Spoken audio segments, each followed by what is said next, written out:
The Autobiography of Benjamin Franklin. Chapter 8. Business Success and First Public Service. About this time there was a cry among the people for more paper money, only £15,000 being extant in the province, and that soon to be sunk. The wealthy inhabitants opposed any addition, being against all paper currency, from an apprehension that it would depreciate, as it had done in New England, to the prejudice of all creditors. We had discussed this point in our junta, where I was on the side of an addition, being persuaded that the first small sum, struck in 1723, had done much good by increasing the trade, employment, and number of inhabitants in the province. Since I now saw all the old houses inhabited, and many new ones building, whereas I remembered well that when I first walked about the streets of Philadelphia eating my roll, I saw most of the houses on Walnut Street, between Second and Front Streets, with bills on their doors to be let, and many likewise in Chestnut Street and other streets, which made me think the inhabitants of the city were deserting it one after another. Our debates possessed me so fully of the subject that I wrote and printed an anonymous pamphlet on it, entitled The Nature and Necessity of a Paper Currency. It was well received by the common people in general, but the rich men disliked it, for it increased and strengthened the clamour for more money, and they, happening to have no writers among them that were able to answer it, their opposition slackened, and the point was carried by a majority in the House. My friends there, who conceived I had been of some service, thought fit to reward me by employing me in printing the money, a very profitable job, and a great help to me. This was another advantage gained by my being able to write. The utility of this currency became by time and experience so evident as never afterward to be much disputed, so that it grew soon to £55,000, and in 1739 to £80,000, since which it rose during war to upwards of £350,000.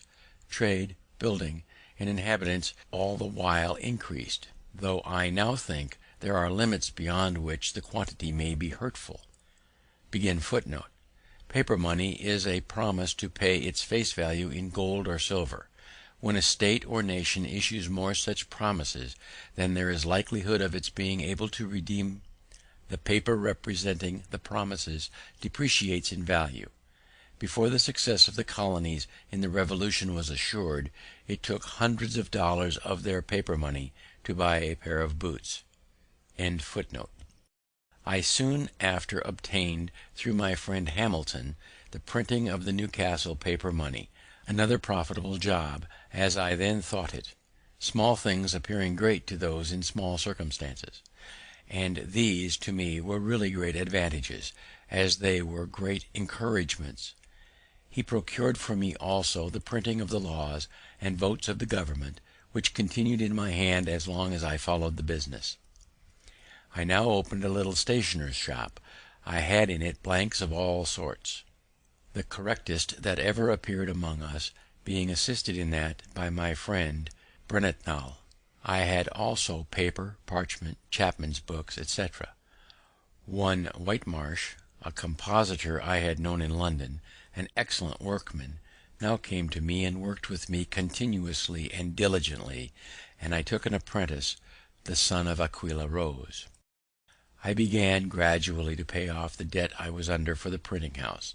In order to secure my credit and character as a tradesman, I took care not only to be in reality industrious and frugal, but to avoid all appearances to the contrary. I dressed plainly. I was seen in no places of idle diversion.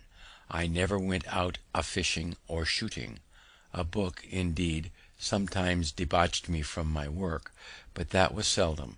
Snug, and gave no scandal, and to show I was not above my business, I sometimes brought home the paper I purchased at the stores through the streets on a wheelbarrow, thus being esteemed as an industrious, thriving young man, and paying duly for what I bought. The merchants who imported stationery solicited my custom Others proposed supplying me with books. I went on swimmingly. In the meantime, Keimer's credit and business declining daily, he was at last forced to sell his printing house to satisfy his creditors. He went to Barbados, and there lived some years in very poor circumstances. His apprentice, David Harry, whom I had instructed while I worked with him, set up in his place at Philadelphia, having bought his materials. I was at first apprehensive of a powerful rival in Harry, as his friends were very able and had a good deal of interest. I therefore proposed a partnership to him, which he, fortunately for me, rejected with scorn.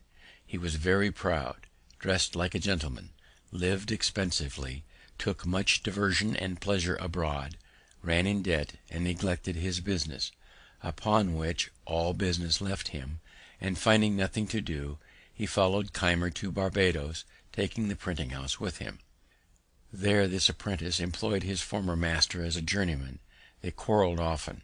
Harry went continually behindhand, and at length was forced to sell his types and return to his country work in Pennsylvania. The person that bought them employed Keimer to use them, but in a few years he died. There remained now no competitor with me in Philadelphia, but the old one, Bradford, who was rich and easy, did a little printing now and then by straggling hands, but was not very anxious about the business. However, he kept the post office. It was imagined he had better opportunities of obtaining news. His paper was thought a better distributor of advertisements than mine, and therefore had many more, which was a profitable thing to him, and a disadvantage to me; for though I did indeed receive and send papers by the post, yet the public opinion was otherwise, for what I did send was by bribing the writers, who took them privately, Bradford being unkind enough to forbid it, which occasioned some resentment on my part, and I thought so meanly of him for it, that, when I afterward came into his situation, I took care never to imitate it. I had hitherto continued to board with Godfrey, who lived in part of my house with his wife and children, and had one side of the shop for his glazier's business, though he worked little, being always absorbed in his mathematics. Mrs. Godfrey projected a match for me with a relation's daughter, took opportunities of bringing us often together, till a serious courtship on my part ensued, the girl being in herself very deserving. The old folks encouraged me by continual invitations to supper, and by leaving us together, till at length it was time to explain. Mrs. Godfrey managed our little treaty. I let her know that I expected as much money with their daughter as would pay off my remaining debt for the printing house, which I believe was not then above £100. She brought me word they had no such sum to spare. I said they might mortgage their house in the loan office. The answer to this, after some days, was, that they did not approve the match; that on inquiry of Bradford they had been informed the printing business was not a profitable one, that types would soon be worn out and more wanted, that S. Keimer and D. Harry had failed one after the other, and I should probably soon follow them, and therefore I was forbidden the house and the daughter shut up. Whether this was a real change of sentiment or only artifice, on a supposition of our being too far engaged in affection to retract, and therefore that we should steal a marriage, which would leave them at liberty to give or withhold what they pleased, I know not, but I suspect the latter, resented it, and went no more.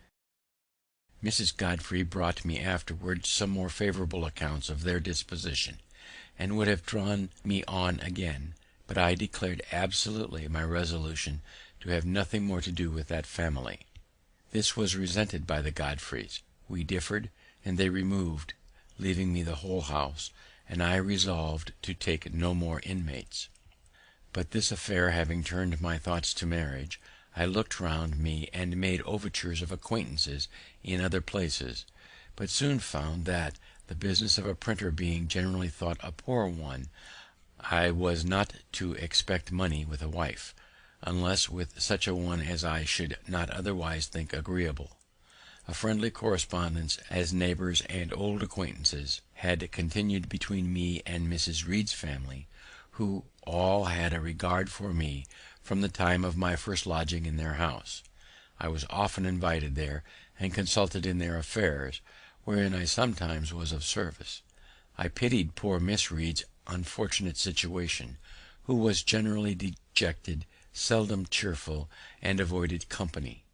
I considered my giddiness and inconstancy when in London as a great degree the cause of her unhappiness, though the mother was good enough to think the fault more her own than mine, as she had prevented our marrying before I went thither, and persuaded the other match in my absence.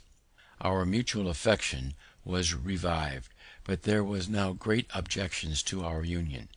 The match was indeed looked upon as invalid, a preceding wife being said to be living in England, but this could not easily be proved because of the distance, and though there was a report of his death, it was not certain. Then, though it should be true, he had left many debts, which his successor might be called upon to pay. We ventured, however, over all these difficulties, and I took her to wife, September 1st, 1730. None of the inconveniences happened that we had apprehended. She proved a good and faithful helpmate, assisted me much by attending the shop. We throve together, and have ever mutually endeavoured to make each other happy. Thus I corrected that great erratum as well as I could. Mrs. Franklin survived her marriage over 40 years. Franklin's correspondence abounds with evidence that their union was a happy one. We are grown old together, and if she has any faults, I am so used to them that I don't perceive them. The following is a stanza from one of Franklin's own songs written for the Junta: Of their Chloes and Phyllises poets may prate, I sing my plain country Joan. These 12 years my wife, still the joy of my life, blessed day that I made her my own. About this time our club meeting, not at a tavern, but in a little room of Mr. Grace's, set apart for that purpose, a proposition was made by me that, since our books were often referred to in our disquisitions upon the queries, it might be convenient for us to have them together where we met, that upon occasion they might be consulted, and by thus clubbing our books to a common library, we should, while we liked to keep them together, have each of us the advantage of using the books of all the other members, which would be nearly as beneficial as if we each owned the whole. It was liked and agreed to, and we filled one end of the room with such books as we could best spare. The number was not so great as we expected, and though they had been of great use, yet some inconveniences occurring for want of due care of them, the collection, after about a year, was separated, and each took his books home again. And now I set on foot my first project of a public nature, that for a subscription library. I drew up the proposals, got them put into the form by our great scrivener Brockton, and, by the help of my friends in the Junta, procured 50 subscribers of 40 shillings each to begin with, and 10 shillings a year for 50 years, the term our company was to continue. We afterwards obtained a charter, the company being increased to 100, thus the mother of all the North American subscription libraries, now so numerous. It is become a great thing itself, and continually increasing.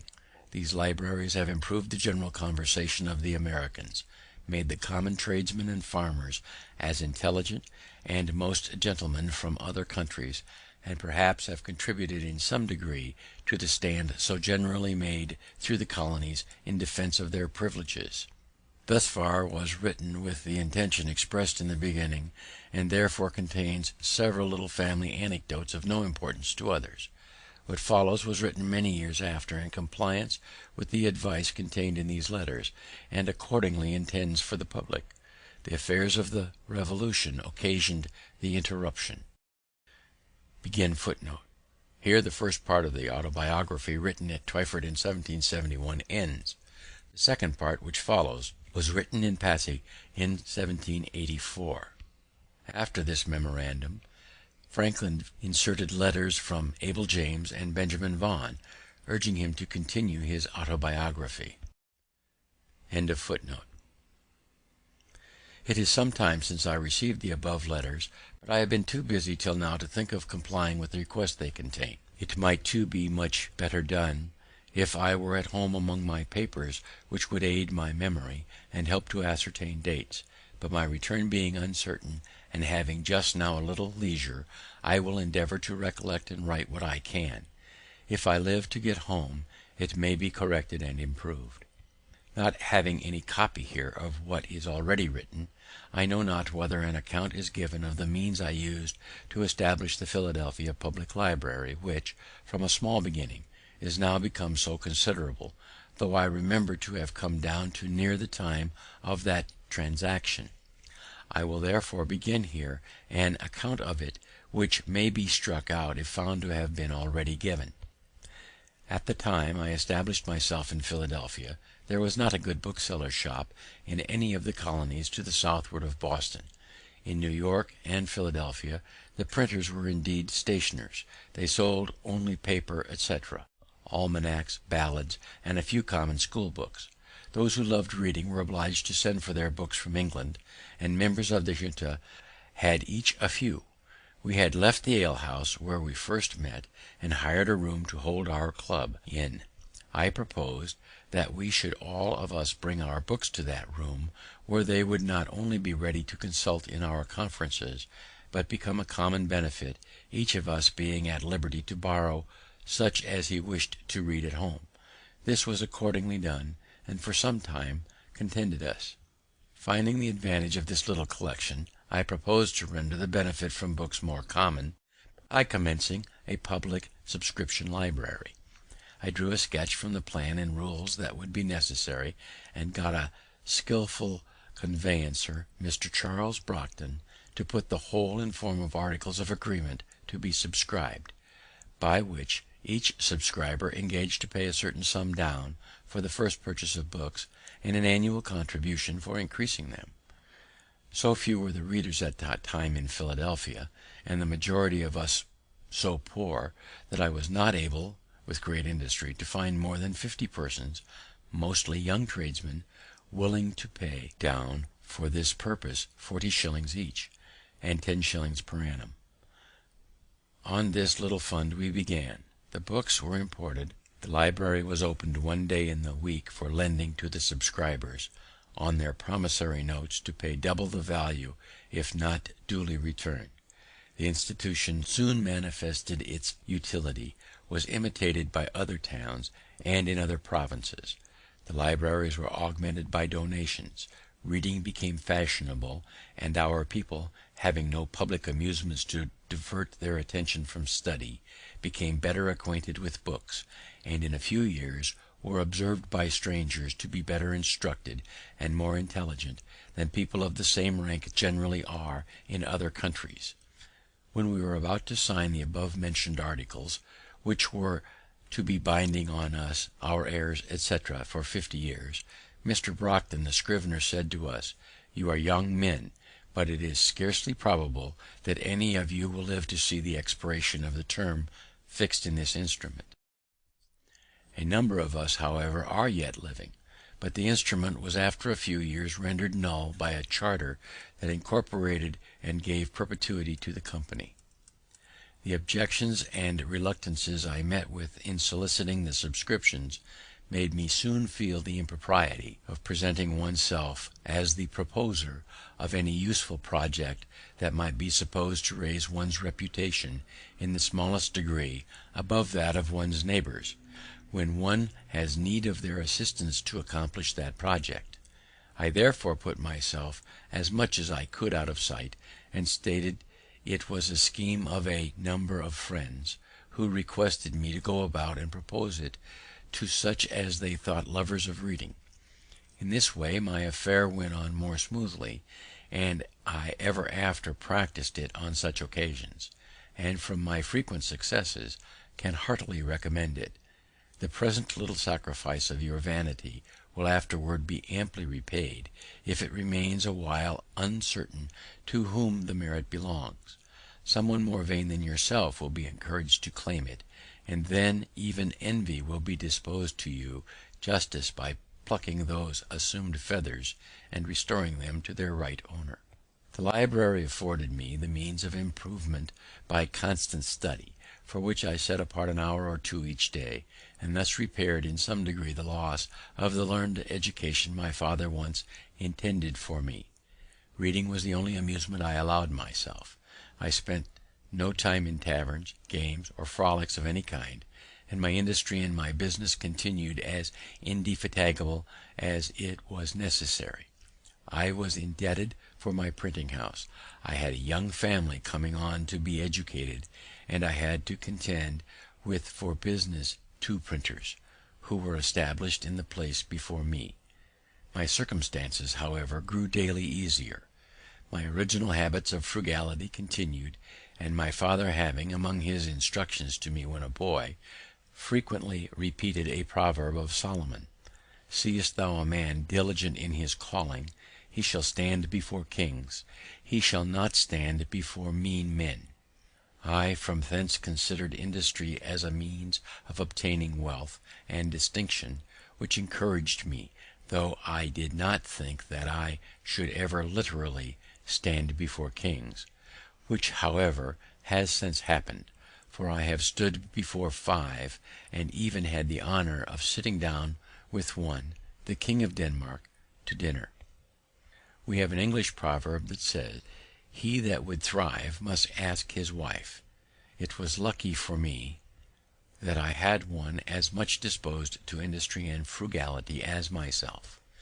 She assisted me cheerfully in my business, folding and stitching pamphlets, tending shop, purchasing old linen rags for the paper makers, etc., etc.